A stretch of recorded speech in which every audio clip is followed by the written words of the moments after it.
세계 최고의 투자자로 불리는 워런 버핏이 11살 때 처음 주식을 샀을 때 그는 지금의 방식으로 투자하지 않았습니다. 차트를 보고 패턴을 분석하고 다음 주에 오를 종목을 예측하려 했습니다. 기술적 분석의 고전으로 불리는 교재들을 수백 번 읽고 주가 움직임을 노트에 적으며 예측에 집착했습니다. 그런데 놀라운 건 그 방식으로는 아무것도 되지 않았다는 것입니다. 훗날 버핏 본인이 직접 말합니다. 나는 완전히 반대 방향으로 하고 있었다고. 그렇다면 무엇이 그를 바꿨을까요? 그리고 그가 깨달은 그 한 가지는 무엇이었을까요? 이 질문에 대한 답이 평범한 직장인이 수십 년 뒤 자산이 수백 배가 되는 사람과 주식을 하면서도 평생 제자리인 사람을 나누는 진짜 기준선입니다. 버핏이 깨달은 핵심은 충격적일 만큼 단순합니다.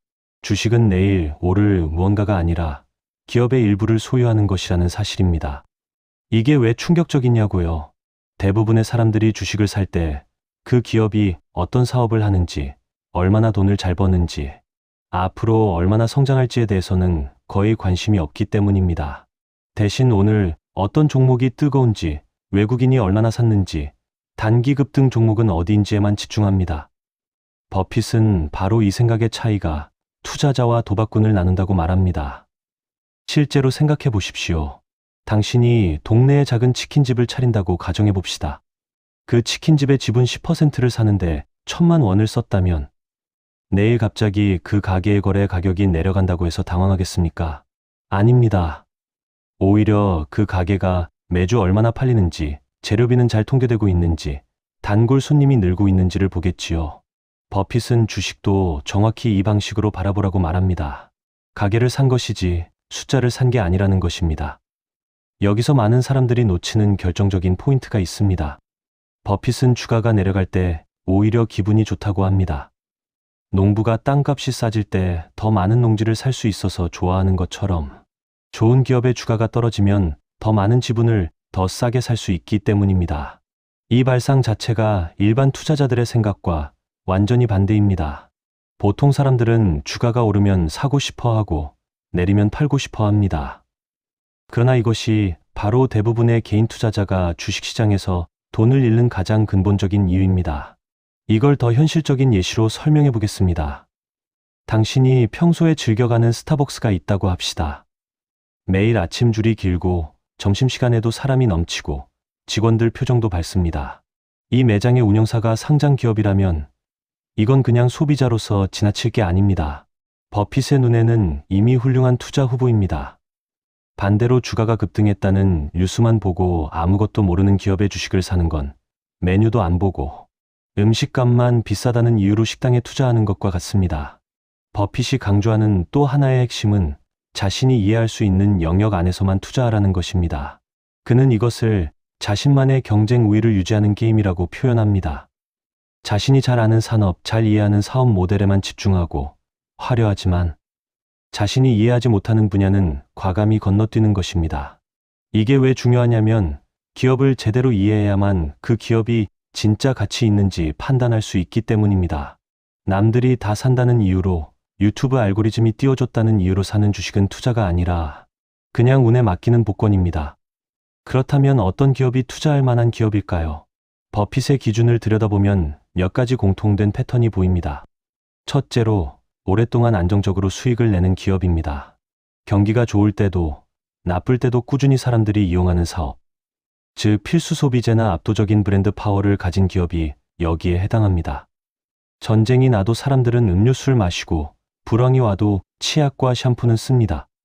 이런 기업들이 버핏이 수십 년간 보유해온 종목들의 공통점입니다. 둘째로 중요한 건 해자입니다. 해자라는 단어가 낯설게 느껴질 수 있지만 개념은 아주 쉽습니다. 중세 성 주변에 물로 가득 찬 도랑을 파두면 적이 쉽게 침입하지 못하지요. 기업도 마찬가지입니다. 경쟁자가 쉽게 따라올 수 없는 무언가가 있는 기업, 즉 브랜드 충성도, 특허, 네트워크 효과, 규모의 경제 같은 것들이 있는 기업이 해자를 가진 기업입니다. 예를 들어 수십 년 된 글로벌 음료 브랜드는 맛이 비슷한 경쟁 제품이 나와도 소비자들이 그 브랜드를 찾습니다. 이게 바로 해자이고 이런 기업은 시간이 지날수록 더 강해집니다. 셋째로, 버핏은 경영진의 자질을 매우 중요하게 봅니다.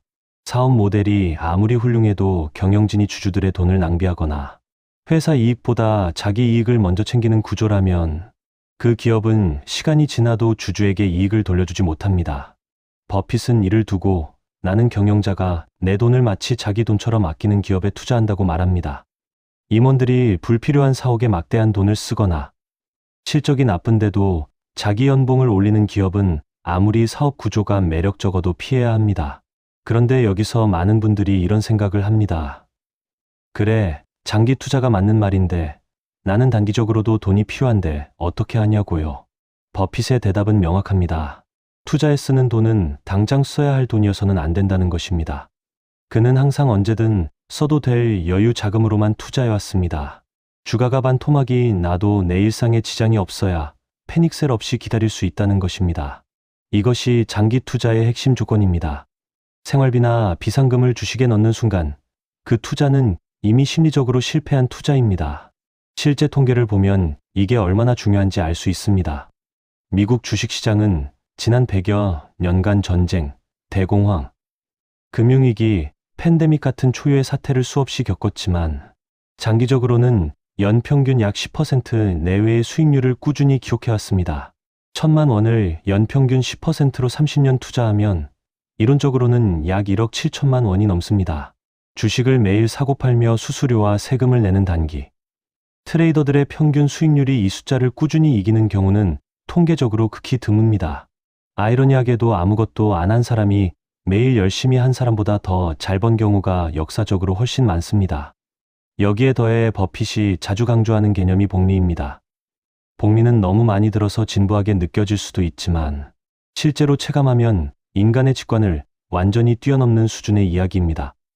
연 10% 수익을 10년 복리로 쌓으면 원금의 약 2.6배가 됩니다.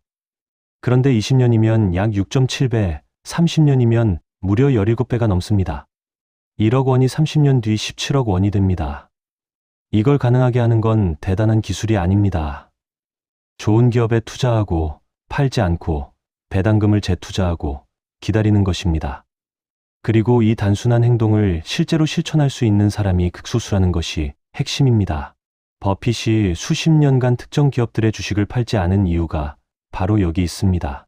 그는 팔지 않습니다. 기업이 근본적으로 나빠지지 않는 한 그냥 들고 있습니다.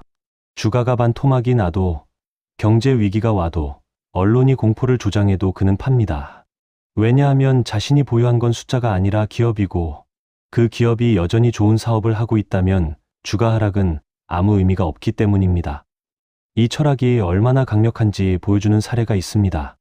금융위기가 왔을 때, 시장 전체가 폭락했을 때 대부분의 개인 투자자들은 패닉 상태에서 주식을 팔았습니다. 그러나 버핏은 오히려 그 시점을 역대 최고의 매수 기회라고 공개적으로 선언하며 공격적으로 매수에 나섰습니다. 이후 시장은 회복했고 그가 그 시점에 산 주식들은 수배에서 수십 배의 수익을 올렸습니다. 이게 가능했던 건 천재적인 예측 능력이 아니라 기업의 본질 가치를 보는 눈과 그 눈을 믿는 심리적 안정감이었습니다. 이 원칙들을 실제로 적용하려면 어떻게 해야 할까요? 가장 먼저 해야 할 일은 자신이 아는 영역을 정리하는 것입니다. 내가 매일 쓰는 앱, 내가 자주 가는 가게, 내가 일하는 산업에서 출발하십시오. 주변을 둘러보면 사람들이 계속 쓰는 제품과 서비스가 보입니다. 그것들을 만드는 기업들을 찾고 그 기업이 얼마나 안정적으로 돈을 버는지, 부채는 얼마나 되는지, 경쟁자가 쉽게 따라올 수 있는지를 살펴보십시오. 이게 버핏식 투자의 시작입니다.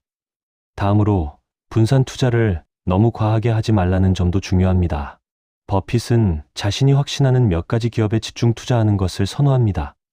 100개의 종목에 조금씩 투자하는 건 어떤 종목이 왜 오르는지 왜 내리는지 이해할 수 없게 만들고 결국 아무것도 제대로 이해하지 못한 채 시장 평균만 따라가게 됩니다.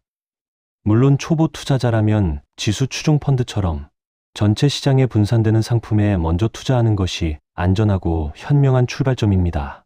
그러나 궁극적으로 버핏이 말하는 수준의 투자를 하고 싶다면 깊이 이해하는 소수의 기업에 집중할 수 있어야 합니다. 마지막으로 버핏이 말하는 가장 중요한 조건 중 하나를 이야기하겠습니다. 그건 바로 자신이 하는 일을 진심으로 좋아해야 한다는 것입니다. 버핏은 매일 아침 회사에 가는 게 즐겁다고 말합니다.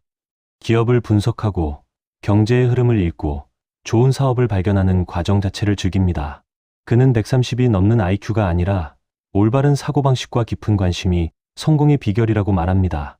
실제로 170짜리 IQ가 120짜리 IQ보다 투자를 더 잘한다는 증거는 없습니다. 오히려 지나친 머리가 과도한 분석을 낳고 과도한 분석이 잘못된 결정을 부르는 경우도 많습니다. 결국 주식 투자에서 대부분의 사람들이 실패하는 이유는 재능이나 정보가 부족해서가 아닙니다.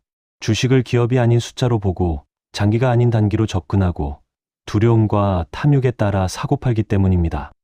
버핏이 수십 년에 걸쳐 보여준 것은 이 세 가지 함정을 피하는 것만으로도 대부분의 투자자보다 훨씬 나은 결과를 낼 수 있다는 사실입니다. 지금 당장 주식 앱을 열어 오늘의 급등주를 검색하기 전에 딱 한 가지만 물어보십시오. 나는 이 기업이 10년 뒤에도 잘 될 것이라고 생각하는가? 그 답이 확실하지 않다면 아직 살 때가 아닙니다.